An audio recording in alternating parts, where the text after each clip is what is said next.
All right, we'll try a midday recording today. It is 3 p.m. right now. Decently good time, I would say. I have a ton of natural lighting. I look pale. Yeah, you can see the shadow too. Uh, but uh, honestly, I kind of like this lighting. I feel like it's a bit nicer rather than the completely dark light and then the completely dark scene with just one light. We'll test this out.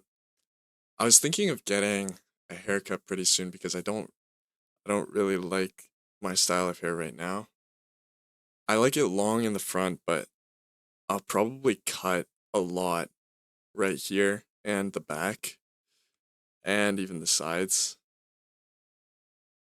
Yeah, the front, I think the front is okay, but everything else it feels just a bit too long. I don't like it much. Not my style. I didn't really have anything exactly planned for what I wanted to talk about. As I said, I usually talk at night. And so I have so much time to think about what I want to talk about. And a lot of the videos, I've only come up with what to talk about maybe like an hour or less before I actually film it. And this one, I had no idea what I still don't really know. I have some general notes that I made yesterday that I wanted to touch on from a while ago that I never ended up talking about. So I guess we'll talk about that. Yeah, other than today, basically, I just ended up playing, I'd say 3 hours of piano, just messing around, learning songs that I like, learning songs that I listen to. Honestly, I was learning Rocket League songs, and I thought that'd be pretty cool to play in public. A lot of the songs that I'm learning right now are songs that I intend to play in public and it's funny if you play a song that somebody else recognizes in public, they'll come up to you. Usually they'll come up to you and they'll say, "Oh, are you playing this?" And then from that you can continue with the conversation. So it's actually a conversation starter, being able to play piano. You wouldn't think it, but it works pretty well in my experience. So 3 minutes in, I guess oh, it's 3 p.m. That's the time that we're going with right now. That's when I'm filming. Don't know why that would be important.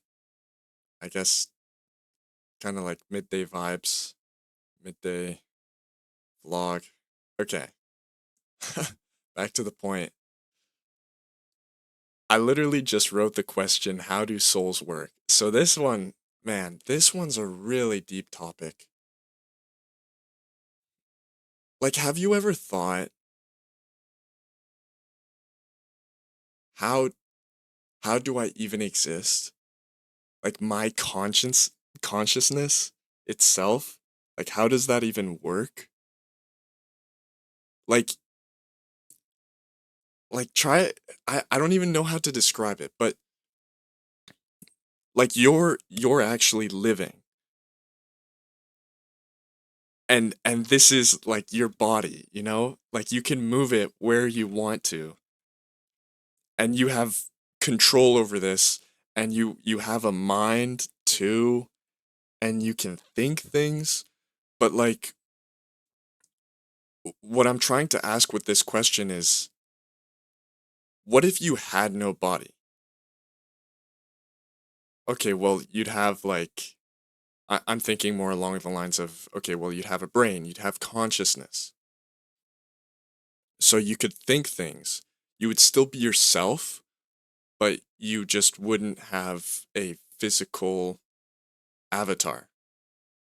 But then if you take away the consciousness, like you take away the brain, it's like that that's still you. It's just it's just literally your soul. Like I don't know, to me that's mind-boggling. That like did I exist? Did I always exist? And then I only found consciousness when I entered a human body? Like, what?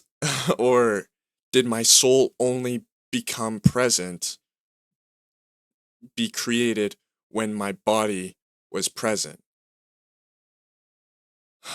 Like, obviously can't answer these questions, but I've I've thought about this when I was younger too. When I was really young, I had this idea of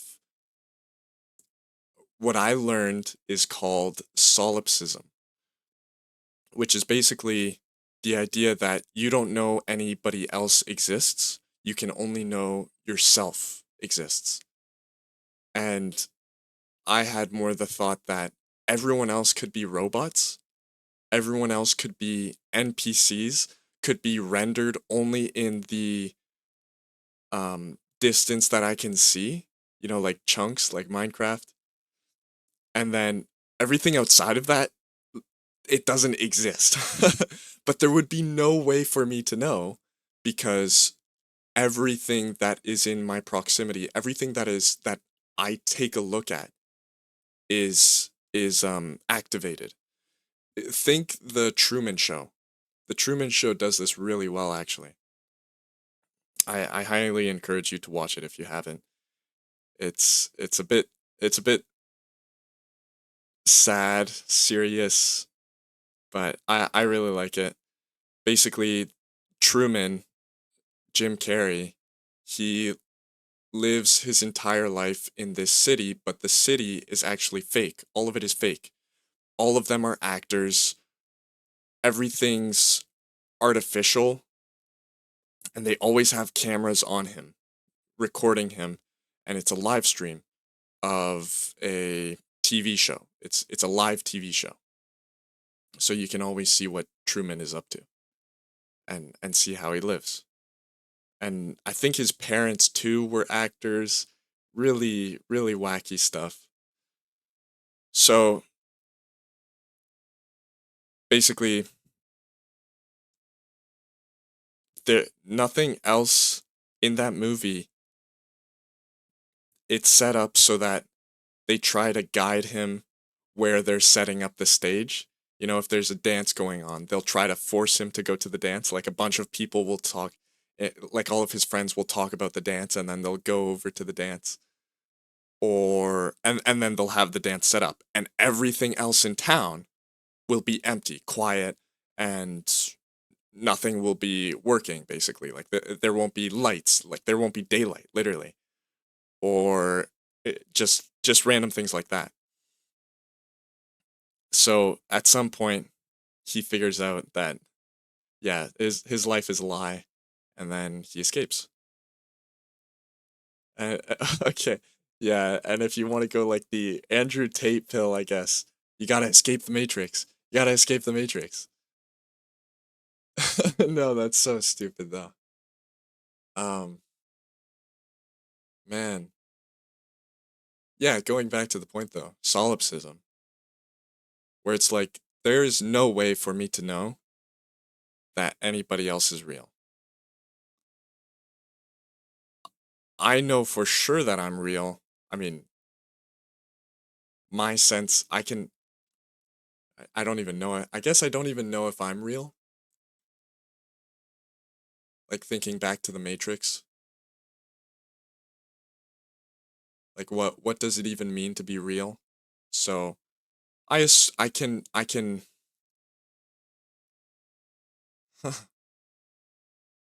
yeah, you can change your definition of real, I guess then. So even in the Matrix, you could say that the people who were actually in there, who were living in the Matrix, they were real because they had the consciousness, their own consciousness hooked up to the machine so they could actually like move around. So I know that I'm real, but I don't know that anybody else is real. I don't know that anybody else has consciousness.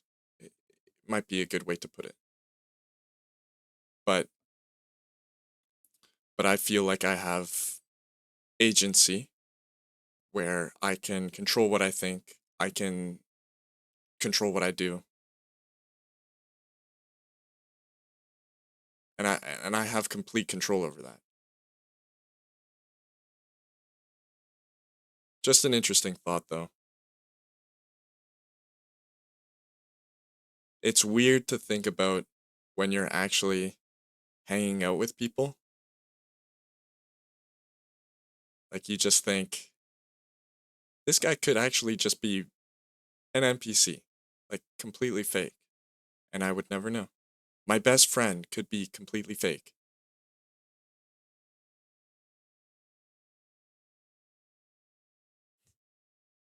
Wild stuff. I don't think I really believe that, at least anymore. It's pretty freaky to think about, and it's much more relaxing believing that people are conscious and not robots designed to live around your life. Yeah, that would be a bit weird. Another thing I guess I want to talk about 11 minutes. Yeah, I don't even know what this topic would be. This general topic like souls and destiny, the future. If my mom married her earlier boyfriend, I wouldn't have been born or I wouldn't be the same. That's what I wrote down for my notes. Like just random shower thoughts, random things to think about. Not even shower thoughts. Like these I feel like these are really deep things to think about. Like I'm at all of my experiences, not only all of my experiences, but the experiences of my parents, the lives of my parents, the lives of my grandparents all shaped who I am today. Like the smallest things changed me. And I still haven't uploaded the podcast, but in there I mention COVID and how COVID really changed me. I think it really had an effect on me that I could consider positive, but it might not even be positive or negative. It might have just changed me in a way, in a neutral way, to be more social.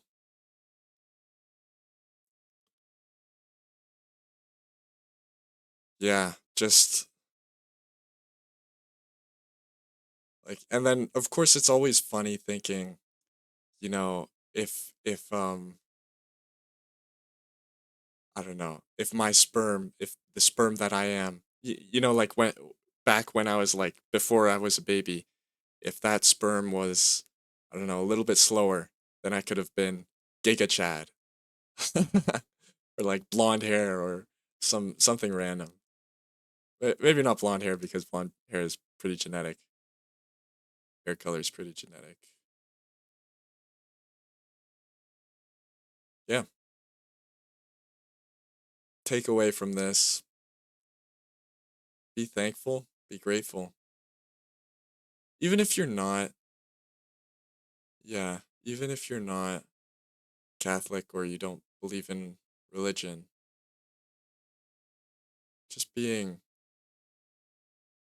I feel like a big part of it is being religious, where you're thankful that a greater being has put you on this earth and has a plan for you, has a perfect plan for you, has their perfect will. But I guess even as an atheist, maybe you could find a way to be thankful for your life, thankful for existing.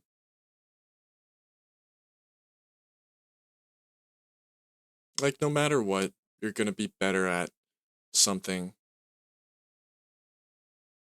better than someone at something. There's always gonna be someone better than you, though.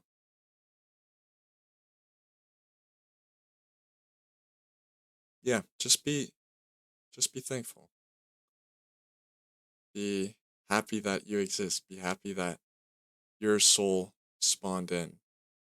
That that